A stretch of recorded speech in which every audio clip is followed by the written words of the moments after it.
don't really know how to start this, but I know it's something that I feel like needs to be said. This is a video that I want to talk about. It's a video that I want to do. Literally, I wanted to do it the same day that Kobe Bryant passed away. I didn't have the time. I got caught up with other things, but now, you know, I got myself situated and I can do it. It's feel a little weird because it's, you know, how do you talk about something like this, you know? All right, I'm just gonna snap into the mode. I'm just gonna snap into the mode, just say it. So literally, you know, I was out and about just being regular when I was told this news. Somebody was like, came up to me, dude, like he's about to cry. He's like, Kobe Bryant really dead. I'm like, I don't know, like, it is the first I'm hearing about this. What you talking about? You guys in the wrong person. Is he? And when I was told this, first thing I did was just hop on my phone and just all on Instagram, Kobe Bryant passed away, helicopter crash, Kobe Bryant passed away, perished. And I start seeing stuff about Gianna and all kind of stuff. I'm like, what?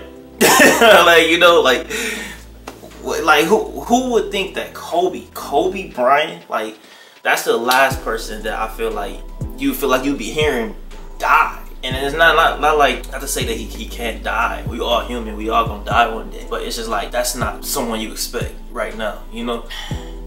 It just really got me thinking, like, because for the past like 2-3 days, I already have been in a state of, okay, bro, no more games. For my subscribers who watch this channel, you know, I be having big gaps between my videos and whatnot, but there's reasons to that. I'm a busy person. There's a lot of things you don't see off camera that I'm doing, I'm trying to do. If you don't see me doing YouTube videos, I'm always doing something. My life is nonstop. I don't get bored. It's not a boring moment. But I've realized, I thought about it, I'm still selling myself short. I'm still holding back. Why? You know, I drive around a lot and I'm just always thinking, why? Why? It's like, bro, do you know how much skill you have? Do you know how many things you can do? Do you know what you are capable of? You know? And it's like, why? And I thought about it. I'm like, I'm not doing it no more. I'm not holding myself back no more. I am cold, you know? And I feel like that's the realization that eventually that everybody has to have. I'm raw, bro. Like, dude, I'm cold. And it's like, who am I to hold myself back from being great, from getting what I want, from achieving my dreams and accomplishing the things I want? Who am I to do that? Who? If anything, I find that as a disrespect to God, because he's the one who gave me these skills and these talents to do the things that I need to do, right? So when I got this news about Kobe, I thought about it. I'm like, all right, I'm gonna just, I will say this. I do want to say this because I don't want to be you know, a bandwagoner or seem like somebody that paid a lot of attention to him, because I didn't. Same thing I could say really with Juice WRLD. That's something I heavily regretted. Juice WRLD, I had literally just started listening to his album, one of his albums, like 2 days before he, actually no, the day before he died. The D-Day before he died, I started listening to his music. But with Kobe, you know, everybody know Kobe. Over the years, growing up, I mean, since elementary school, I mean, Kobe, you know, or when you shoot a ball, you playing with your homies in the gym, playing all around the world, or horse. Kobe, you know, shoot a paper ball in the garbage, you know, fade away, Kobe, you know, everybody know Kobe. I had a PSP NBA game on PSP. I can't remember what it was called. It was 2009, it was a PSP 2009 game, and I used to play all the time, and I played my whole career as the Lakers. So I knew the starting five: Kobe Bryant, Paul Gasol. I can't remember no more. It was 10 years ago, but my cousin didn't want to talk yesterday. He didn't want to do nothing yesterday. It's for him. He said it's bigger. He said it's bigger than basketball. I didn't necessarily fully. I kind of understood why, but I don't think I grasped it on the level of why for people. A lot of people refer to him as the GOAT. You know, I don't watch sports. I don't watch basketball. I don't watch football. I don't watch soccer. I don't watch sports. So I'm not a fanatic. You know, I can't really say I don't know Kobe. Seeing his roster, his you know, his highlights. I don't know. I don't watch basketball. I don't watch sports. But I knew who he was and what he meant to people. I will say I always heard Mamba Mentality, Mamba, Black Mamba. I never even fully knew what that meant. But as soon as I heard about his passing, literally a couple hours later, I was watching some motivational videos that people made about him like years ago, and it all it went hand in hand with how I was feeling at the time, how I was feeling about right now, about what I need to do, you know, my mission, like that drive, like go get it, you know, like what I need to do, like do what you need to do, go out and take what's yours, take what you want, you know. And it was like, that's what, when I hear Mamba Mentality, is that what that mean? Like, I never looked into it. I never had a reason to. Nobody ever really brought it up to me in conversation. People talk about Kobe but nobody really brought up what the Mamba mentality was to me in conversation. I don't watch basketball, so I wouldn't know. I didn't know anything about him. I didn't pay attention to him. I didn't know anything about his daughter. I didn't even know Kobe had daughters. I just didn't know. But I started learning more like what the Mamba mentality was, and to go along with the realization of what I had. Yesterday I watched this documentary on Hulu that they made, like it's 45-minute documentary. I don't know how they put that together so quick the day after he passed and put on Hulu. That was, all I would say is a tearjerker. That mug moved me like crazy. And it really had me looking at this man the same way I was looking at Juice WRLD when I seen the way that Juice WRLD death affected people. And I went and watched his reaction that he did with B-Lou and Ziz. And just how he was just chilling with them, kicking it with them. I think he was smoking too, I can't remember. But he was kicking it with them while he was watching the reaction to Bandy. And I'm like, bro, this dude was cool, bro. Like, he was a light. Same thing with X. XXX, I never really got into his music fully. The only thing I really knew about X was Sad. I got a friend who was always bumping him and telling me how great he was and he was gonna take Drake's place, but Sad was like really like the only song I really knew about him. And Look at Me, that was it. And I realized, I'm like, bro, I'm really regretting not paying attention to people when they alive. And with Kobe, I think this is the celebrity that I regretted the most. I really do, because I put in terms of regret of not paying attention, I put him on a level with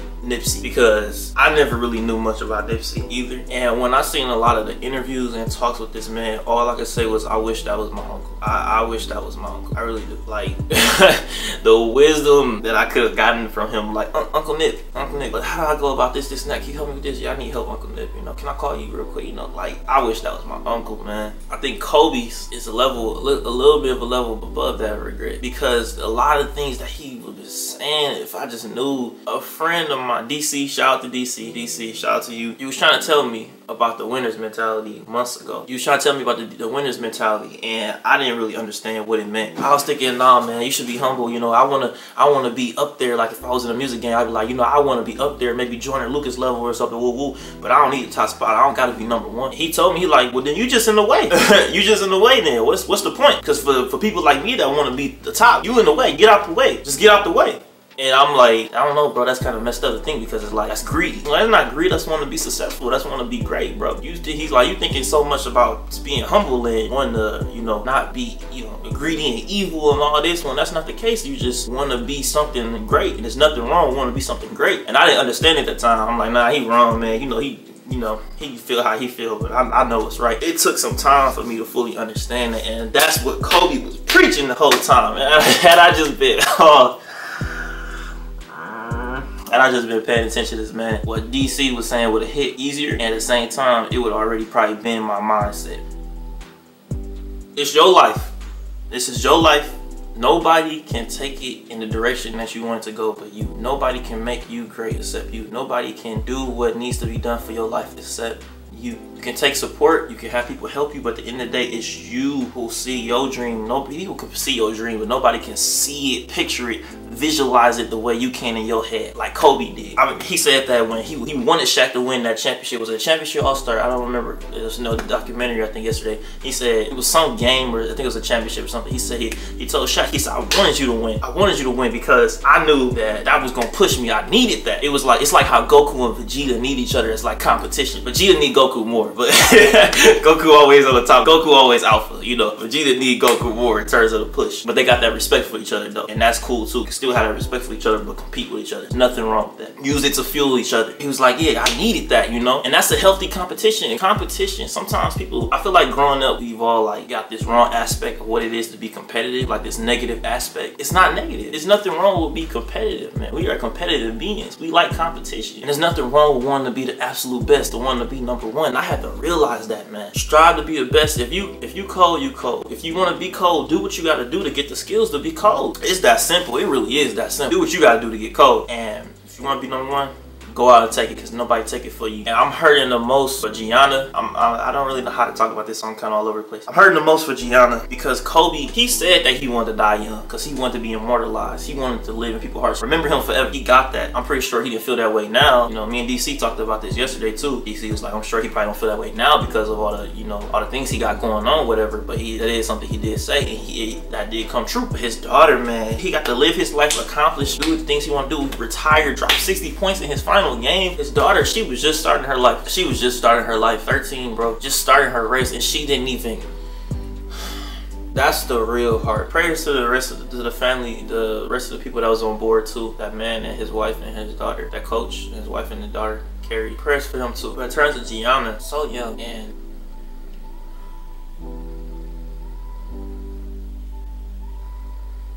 I feel like I've been posting it all on Instagram. Yesterday I went to the gym and I took a picture of me in the mirror and I said, I haven't been here in 3 days. I feel like that's an excuse. You know, because of my job, but that's an excuse. No excuses. I said every time that I make an excuse in life, I'm gonna feel like I'm directly disrespecting them. Especially Gianna. Because she was only 13 and she was going hard, bro. I seen some of her highlights of like basketball.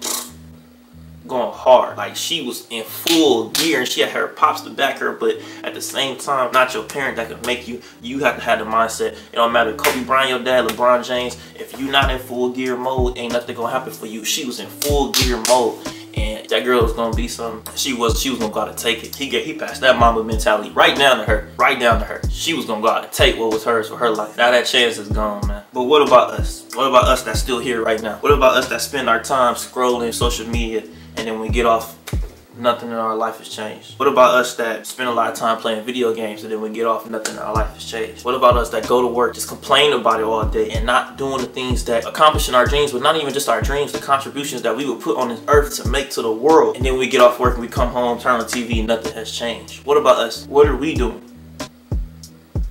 I really feel like every time I make an excuse, every time I don't do what I'm supposed to do, what I know I'm supposed to do, because you can feel it every day. Every day you can feel what you're supposed to do. You feel it. You know what you're supposed to do. Nobody gotta tell you. You know what you're supposed to be doing. You know, we don't put no type of word towards it. And I really feel like every time I do that is disrespect to the people who lose their lives. People around the world who lose their lives so young and quick and never even get the chance, man. That is ultimate disrespect. So I'm gonna work harder than anybody. I'm gonna grind harder than anybody. I'm gonna be what I gotta be. I'm gonna go where I gotta go. And anybody that get in the way of that, it's gonna be some problems. But if you wanna join, come along with, that's cool. Anybody who journey that I can join and go along with at the same time and hop on board with, that's cool. I wanna be a part of that. I wanna be a part of as many journeys of people as I can, so that way I can say, I had a part in that. Not for my own benefit. I'm the type that I love being part of other people's journeys, to be able to say, I had a part in that. To be able to say, I played my part. You know, I love being able to say I played my part in helping you get what you needed, what you wanted. You know, I played my role. I didn't just sit there and watch you struggle trying to make something happen and just watch it from afar and not do nothing. I helped. I did what I could. I want you to be what you are. I want you to get up there. I want you to be better. I want you to be bigger. I played my part, and I try to play my part in every situation with everybody I love. Some people, they just don't want you to play it. Even if you do play it, they don't do nothing with it. That's okay. That's okay. I have to realize that's okay. And that's when you gotta take that energy and give it back to yourself for your journey. And then you disperse little amounts of your energy to the people that do want you to play your part in their journey, or do want to do something with themselves, with their journey. Just not to knock anybody that's not doing anything major, but ain't nothing wrong with want to be major and want to do something major. Like Mamba, man. We going up. We going to the ceiling. We finna be our best selves. We trying to be the best version of ourselves. The greatest. Rest in peace to Kobe. Rest in peace to Gianna. I want to be a father just like you too. The way you pay attention to your daughter, the way I can see your photos and those videos of y'all courtside or out together, the way you just pay attention to her and gave her, nurtured her, and gave her mind what she needed. That's what a father, what parents supposed to do, period. But that's what a lot of fathers are supposed to do, and sometimes that's invaluable, man. So I'm gonna hold on to that too. And if I be anything less than that as a man, as a father in the future, that's disrespect. And I don't like disrespecting people. Even if they try to tell me, oh no, it's fine. Nah, man. You feel like I disrespected you? Nah. We gotta fix this. I try my best to fix it. Because they don't sit right with me. So I'm definitely not finna disrespect the dead. Somebody that tried to do so much for the world. Rest in peace to Kobe. Rest in peace to Gianna. Rest in peace to the coach and his wife and his daughter that passed away, and the pilots. Rest in peace to all of them. Let's make something of ourselves for the people who life was cut short and couldn't do things they wanted to do. That's it.